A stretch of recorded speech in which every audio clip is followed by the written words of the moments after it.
Hello and welcome to Chartbuster as well. This is the show where we'll highlight all the buzzing stocks of the day, also get you some expert advice on how you can capitalize and trade.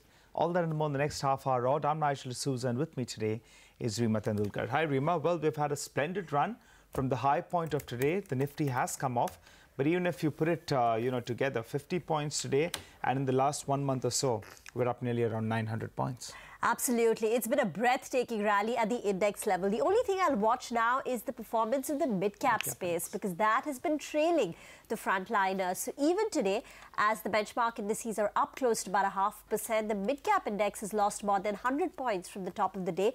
And right now, as we speak, we have more stocks in the green than in the red.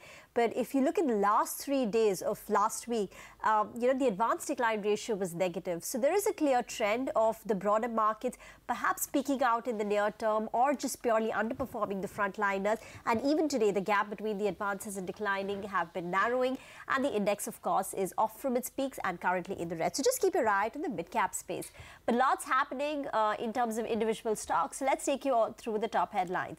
Bharati slips in trade. Slow demand prompts the company to cut production in March. The company is estimated to cut production by 27% year-on-year. Production in March is expected to be the lowest since March of 2015.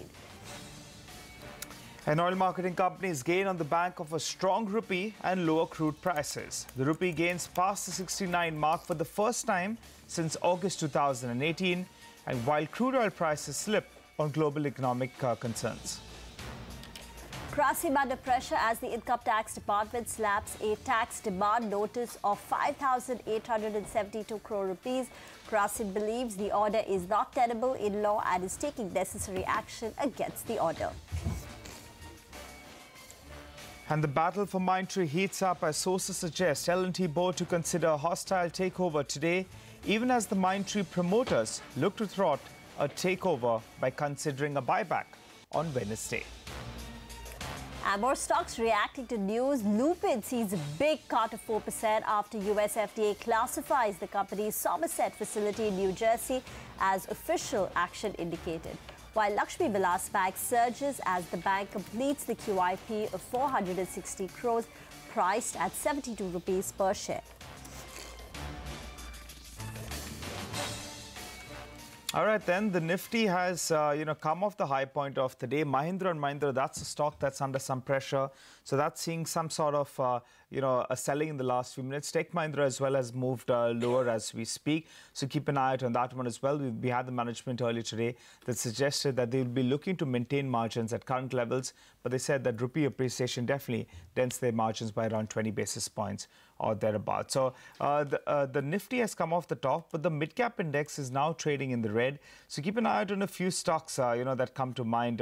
You have the likes of Castrol India. That stock suddenly moved lower.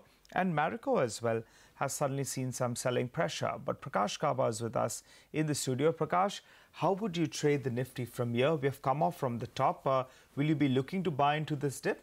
Today is the 19th day. The target was 10,512. That's achieved. I would be cautious here. I wouldn't buy. Not buy the dips. Maybe I'll have to buy a dips maybe after a couple of days, maybe after today, later on. But 90 days of up move would require two things, a price-wise correction or a time-wise correction. It's better and healthy if you get a correction. So I'll be more happy if you get a correction. I'll buy when we get a support or see a bounce back again. Or if it takes out today's high, whenever, today, tomorrow or day after. But I need to see support. Okay, and in terms of individual stocks, Prakash? Two stocks and both on the short side. And I would say there's more of profit booking here. Ashok Leyland looks like there's some selling pressure here. And possibly we could see a slide to around 90 zones, have a stop about 94 and trade short. Second is Hero Motors. Here too I feel there's some kind of a shorting opportunity available. Profit booking is going on. Target on the downside is 2645, stop about 2750. Maintain a stop and cover by the end of the day. Who knows what happens tomorrow? Okay, all right. Prakash, I just want to ask you about Just Style. I'm just looking at the stock. I think we should get the intraday chart up for you on the screen as well. It's moving higher, and it's moving higher in rather large volumes. Now it's up nearly around 6% odd. How's it looking on the charts? Nigel, I had identified Just Dial for a long trade, but I didn't want to give it today because the market was against it. Yes, it is certainly looking good. I think it's heading to around 660 zone, 60, 65 zone. Good volumes with a good price increase. I think just have a stop somewhere closer to around 615 and trade long Just Dial. Looks good still. 615, and you said the target? 660, 670, 675 zones. These are the zones I would look at. But wherever you get the money, take the money off. Okay. Okay. Thank you very much, Prakash, for joining in. Any disclosures? None. Okay. Thank you. Let's slip into a very short break. On the other side, we will talk about the battle for Mindtree. It's the promoters and the co-founders of Mindtree on one hand versus Larsen & Toubro on the other hand. What does it mean for the shareholders? What's the latest here? More details coming up on the other side.